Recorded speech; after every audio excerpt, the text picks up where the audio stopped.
Let's start by looking at the term paper requirements.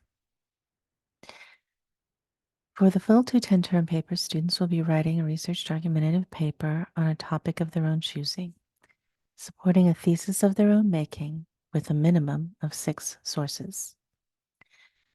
Example of a possible outline structure: introduction, statement. This is an argumentative essay incorporating rhetorical analysis. Thesis. A thesis is a statement of the subject of the paper, but also a given perspective on that paper, your perspective as the writer. Where this paper will take the reader, a brief mention of topics of discussion. So these are all things that are the content of an introduction. That said, you do not need to be exhaustive in your discussion of where the paper is going to go. This is just a very short, brief overview. Intended audience and purpose in writing. Again, this is an example of a possible outline structure. You do not have to structure your paper this way. But after an introduction, generally going into talking about audience for a paper like this isn't necessarily the worst direction to take. So an intended audience, including who the paper is being written for, why the paper is being written, and the impact you intend to have on the world by writing this. Arguments circumnavigating the thesis and topic. So critical literature review. This literature review, the concept of a literature review may or may not be familiar to some of you writing this, but a literature review basically is a section that talks about your sources. It talks about why you've chosen the sources and how they relate to your thesis. So ethos has to do with credibility and ethics. Pathos has to do with emotions. Logos has to do with logic and reason. So some of your sources may be particularly from an credibility standpoint. You may have chosen them because they're credible sources. You may have chosen those sources because they deal with the values or ethics and the values theory regarding your topic and thesis. Maybe you've chosen a video or an article because it speaks to the heart of the matter, that the audience and you yourself are moved emotionally by the content. Perhaps the selection you've chosen, the article or the video or the podcast, whatever it is, the source, speaks to logic. Perhaps it's background information, for example, that specifically deals with the reasons that have some sort of content in relation to your thesis. The reasons behind the issue, if it's an issue, for example, or a problem or a social challenge to society. So credibility and ethics, emotions, logic. It may be that some of your sources deal with all of these things. Yeah. But basically, this talks about how your sources relate to the thesis. And I often envision this as sitting around a table together with your sources and having a conversation. You represent your thesis argument, and then all of those other sources contribute. They either agree with you or they disagree with you, but they contribute to the discussion that is your research, your researched argument, your researched interpretation of the subject. Argument in support of the thesis. So this section is where you yourself get to dig into why you believe what you believe. Why is your thesis correct and admirable in terms of emotional appeal, for example, in pathos, in the case of pathos? Why is it admirable or believable or reasonable or rational in terms of logos and logic? Why is it credible and valuable in terms of ethos? So this is your chance to say why you believe what you believe and why it's correct. Conclusion recommendations for change agency. What should the reader observe most profoundly? What should happen next? Often in the conclusion, for papers such as this, I suggest making recommendations for social change. If it's the case of an issue that's confronting society, uh, if it's a deplorable situation or condition, what needs to happen for that to change, for example. But remember, the conclusion is also like the end of a conversation. So in the introductory section, you've sat down with a friend, for example, and said, okay, we're going to talk about this, and this is my perspective on it. Then you have told them why you're interested in talking about this. Then in section 3, you've said, I've read this or watched this. These are things that I find interesting. Again, stay away from first person as much as possible. I am talking in terms of first person, but when you're writing in academic prose, generally you want that third person voice.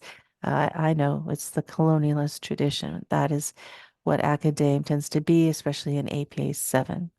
Then you've got your argument and support. In this section, you're explaining to your friend or the audience, you're explaining to them really why what your position is the right position.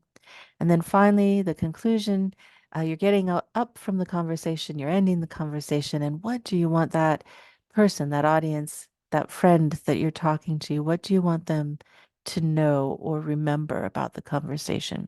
And then, of course, you have your 6 references, keeping in mind that in APA 7, it is perfectly fine to use your own experience for these references, but you can't count it as a reference unless you've written something down, unless there's something that I, as the audience, as the reader, can go and consult independently. Okay, general guidelines. The thesis must be clearly stated. You have to create a thesis, find 6 sources. One needs to be an academic peer-reviewed source, but the rest can be other types of sources. Furthering your argument, you have to use that information to further your argument. Body paragraphs, you need to include an introduction to the paper and thesis, general background, intended audience, intended purpose, key points in relation to the thesis and conclusion. And then you also have to have this in APA 7 student paper format, including a cover title page, the main body of the paper, and references page. And then we have to upload the finished version of this to Anthology eventually. I'm looking for about 1,500 words, approximately 6 pages, not including the title and references. Uh, Font and spacing Times New Roman, 12-point, double-spaced, 1-inch margins. Format APA 7 and APA 7 citations in text for the references. All references must be cited. Then we have an actual rubric, which I will allow you to read through at your leisure. Initial stage means that there's a lot of work that needs to be done on that paper. Emerging, a little improved. Developed means that's really pretty good. Highly developed is ace. That means essentially the paper cannot get any better than it is. And if you look at the content, it provides an excellent guideline for what you should be doing in the paper. But that said, let's actually look at some examples of the extremes. Excuse me. So collaborative AI as transformative educational praxis. This is an example of a research argument paper that is an APA 7 student format. And it actually is a good paper, but I wrote this with the help of collaborative AI. And students, you can use AI to help you research. You can use it to help you outline, but you are not allowed to have it write the paper for you. Okay. That said, we're going to read through this, and you'll note that there's a cover page that has its own page. This is the cover page. The body of your paper starts on the second page. And then your references page has its own page. So the paper ends, and then the next page is where the references go. That's all part of APA 7. All right. So I've got my title on the page. I've got the author, in this case, OpenAI ChatGPT, and a little help for me. Department of Humanities, Heritage University, Phil 210 Logic and Critical Reasoning. My name, which is Dr. Kirsten James Dunn, and the date. Your date will be different than this one. So, yeah. On the second page, Collaborative AI as Transformative Educational Praxis. You'll notice that the title on the cover and the start on the body of the paper are the same. As the digital age continues to transform the world, the field of education has also witnessed significant changes. Chat AI has become a popular tool in various industries for automating tasks, improving efficiency, and enhancing customer experience. In recent years, Chat AI has also been applied to academic work, specifically in assisting students with their studies. With the advent of artificial intelligence, the use of chatbots has become increasingly popular, especially in the academic field. Chat AI can be a useful tool for academic work. This page or paper argues that the uses of Chat AI for academic work have a positive impact on students' learning experiences, academic performance, and overall well being. The benefits of using chatbots in education include providing personalized learning experiences, improving student engagement, and automating administrative tasks. And then I have in parentheses the source that I'm getting that from, including the page number. This citation is connected to the references page. So if I was a reader and I wanted to know more, I would then find my way to that particular citation, and I would know that I could go look that up elsewhere, and hopefully it would help me better understand that point of interest from the paper. Okay. One of the significant benefits of using chatbots for academic work is the ability to provide personalized learning experiences to students. Personalized learning refers to the process of tailoring the learning experience to meet the needs of each student. Chatbots can be programmed to provide feedback and guidance to students based on their individual needs. A study by Lam and Wong found that chatbots can provide personalized feedback and support to students, leading to increased engagement and motivation. So I am actually incorporating something I've read into my discussion. That's part of what I'm doing to help further my argument. For example, a chatbot can analyze a student's previous work, identify areas where they need improvement, and provide personalized feedback to help them improve their performance. Again, using this source to further my discussion. Students can interact with chatbots and receive assistance in real time, helping them to overcome challenges and improve their performance. Traditional teaching methods can be monotonous, leading to disenchantment among students. Chatbots, on the other hand, can provide an interactive and engaging learning experience. They can be programmed to ask questions, provide feedback, and encourage students to participate actively in the learning process. This, in turn, can improve students' motivation and enthusiasm for learning. Liu and Ram, 2019, page 924. So you see, this is again citing where this content information is coming from. Chat AI can help students manage their workload more effectively. With the increasing amount of academic work, it can be overwhelming for students to keep track of their deadlines and assignments. Chatbots can help students prioritize their tasks and manage their time more efficiently, reducing stress levels and improving their overall well being. According to a study by Raja Ning, chatbots help students organize their schedules and plan their study sessions, leading to improved academic performance. Chat AI can provide students with access to resources and information. Chatbots can provide students with answers to their questions and direct them to relevant sources such as articles, videos, and academic journals. This can help students to deepen their understanding of topics and improve their research skills. A study by Zhang et al. 2020 found that chatbots can provide students with access to relevant information and resources, leading to improved learning outcomes. Chatbots can also be useful in automating administrative tasks for educators, such as grading and record keeping. Grading is one of the most time-consuming tasks for teachers, but chatbots can be programmed to grade assignments automatically. This frees up teachers' time, allowing them to focus on providing personalized feedback to students. Chatbots can also keep track of student records, such as attendance and grades, and provide teachers with real-time updates. This can help teachers identify areas where students may need support and provide early interventions. Despite the benefits of using chatbots for academic work, there are also some limitations to consider. So you see, even though this may not so far be precisely following that other outline structure, I have introduced the ideas, and now I'm looking at both sides of the argument. Chatbots are not perfect and may make mistakes. They misinterpret student responses or provide inaccurate feedback. Chatbots may not be able to handle complex questions or situations. Chatbots are programmed to respond to specific types of questions and may not be able to handle more complex or nuanced queries. This could limit their usefulness in certain academic disciplines, such as philosophy or literature, where questions may be open-ended and require more subjective answers. Chatbots are only as good as the data they are programmed with. If data is flawed or incomplete, the chatbot's performance would be affected. Okay. Another potential drawback is that some students may prefer face-to-face interaction with teachers, and chatbots cannot replace human interaction entirely. Chatbots may not be able to provide the same level of support as human tutors and teachers.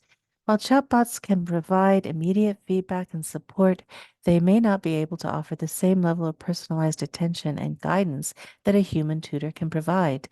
This could limit students' ability to develop critical thinking and problem-solving skills. This paper discussed the benefits of using AI for academic purposes and examined some of the potential drawbacks of this technology.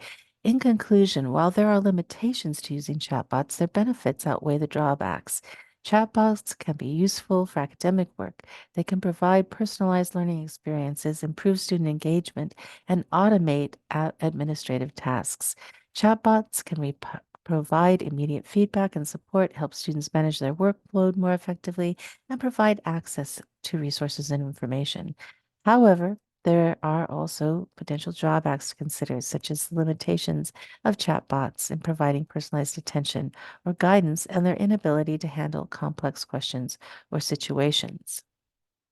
Overall, as technology continues to evolve, it is likely that chatbots will become even more sophisticated and useful in education.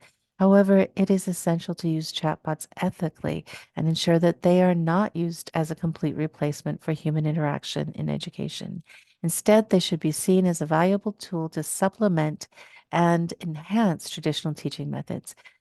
Chat AI has the potential to enhance students' learning experience and academic performance, but it should be in conjunction with human tutors and teachers to provide a well-rounded approach to education. Now, please note that with the exception of this passage and the information in brackets, this essay was written by OpenAI and ChatGPT. Additionally, it was necessary to change some of the formatting of the reference sources to be in keeping with APA 7. This paper is created as an exemplar, too, as an expression of just how amazing this new form of collaborative intelligence is and how potentially seductive. If related to ethically, student collaboration with AI is potentially very beneficial. Let us be clear about this, though. Students may use this technology to help with their research, to help with maintaining their person authorial voice, and to validate the quality of their paper, but students may not have the AI replace their own creative efforts.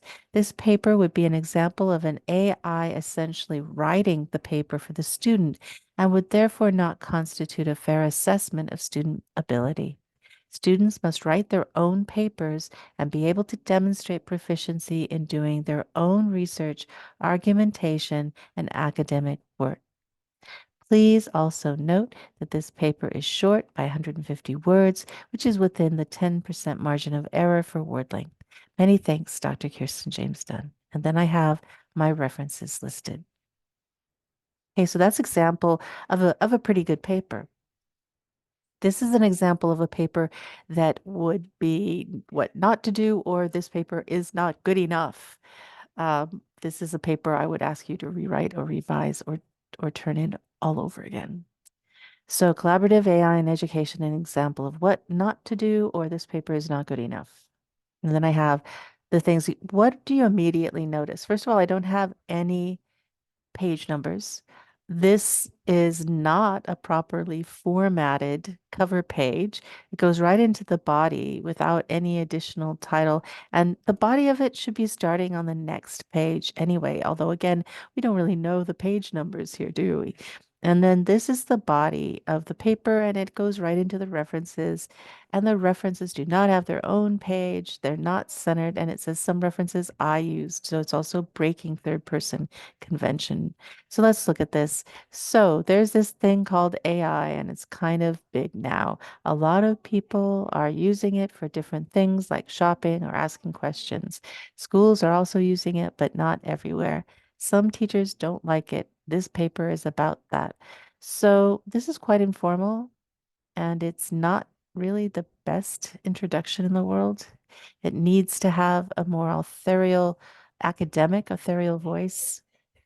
Chatbots, which are a type of AI, can help students, but they can answer questions. They can answer questions and find things. Students sometimes need help, and chatbots can do that. Lam and Wong said chatbots are useful. Students can talk to chatbots and they get answers. It's pretty cool. Again, this is very informal. I don't say things like it's pretty cool in ordinary European academe. And we've got Lam and Wong here saying chatbots are useful, but we don't really know why they said they were useful. So it's insufficient content. It's not well stated, and the authorial voices is not appropriate. Some students find school boring. Chatbots are like robots, and robots are fun. So if we use chatbots, students might like school more. Liu and Ram wrote about this. Again, we're not really saying what they wrote about. It says they wrote about this, but it doesn't say if they said things like chatbots are robots and robots are fun. It doesn't say if they said school is boring. We're not really sure what the relationship between this content is and what Liu and Ram wrote. Chatbots can do things for students. Like if students have a lot of work, chatbots can help. They can tell students when they have homework due. Some research by Naja and Ning mentioned this. Some research, some what research? And again, what does it relate to specifically? There are no page numbers. There are many resources online, like articles and videos. Chatbots can find them for students. Zhang et al. Said this is good, but not everything is perfect. Also note that this starts with a contraction, which is something I personally don't approve of in writing, and many other academicians don't either. Um, don't start a sentence with a conjunction. Conjunctions are a different sort of purpose than this generally. Okay. Chatbots can make mistakes and students might get frustrated. They can't replace real teachers. Some students like talking to real people. This is all good, but uh, I would restructure the paragraph, and again, I would consider the use of the language. So in conclusion, chatbots are in schools now. They can help students. They can also be annoying sometimes. They can't replace teachers, but they're kind of like helpers. Please note there are an awful lot of contractions used as well, which is not typical in academic tone, and that this is a very shallow conclusion. We need a little bit more there. All right, some references I used shouldn't be that. For APA 7 format, it should simply be the references, the word references. And then they've got 5, not 6 sources here listed. Okay, um, let's go over the paper and identify some of the errors. Overall, the formatting, the general format is not APA 7. The cover page, there is no cover page. Information on for there is information for a cover page, but no cover page. Introduction, the title of the paper should be on both the cover page, which is non-existent, and placed at the start of the body of the paper. Casual tone. The introduction starts with, so there's this thing called AI, which is an informal and vague way to introduce a topic. Lack of clarity. The introduction doesn't provide a clear understanding of what the paper will be about or clear thesis statement. Body, unsupported claims. Some teachers don't like it. This claim is made without any support or reference. Oversimplification. Chatbots are a type of AI, can help students. This statement oversimplifies the use and potential of chatbots in education. Unclear citation. Lamon 1 2019 said chatbots are useful. This doesn't specify in what context chatbots are useful. Informal language. Phrases like it's pretty cool are too informal for academic writing. Uh, Lack of depth. Statements like chatbots are robots and robots are fun. Oversimplify complex issues and don't delve into the reasons why chatbots might enhance education. Vague statements. Liu and Ram wrote about this. Doesn't specify what exactly Liu and Ram wrote about, and inaccurate phrasing. Some research by Rajaning mentioned this. The term mentioned this. It's vague. It doesn't provide clear insight into what the research found or its implications. Chatbots can find them for students. Generalization. Zhang et al. It said it is good. This doesn't delve into why or in what context it is good. Okay. Again, I can immediately tell as well that all of this paper has been supported by AI, even though it isn't exceptionally brilliant use of AI here, but it's clear that this is an AI generated thing. So let's go into further discussion about the other parts of the paper. We're not done yet. Conclusion. Casual language, they can help students, but they can also be annoying at times. The word annoying is informal and not specific. Lack of synthesis. The conclusion doesn't summarize the main points or restate the thesis and introduce new ideas. They're kind of like helpers, which is not appropriate for a conclusion. References are inaccurate. The titles of the articles and the references are oversimplified or altered, such as chatbots are good or chatbots in learning, which can misrepresent the content of the actual articles. Casual language and references, phrases like some references I used are not appropriate for academic writing. It would be just the word references, and the references should have their own page. Overall, adherence to the assignment instructions, it's too short.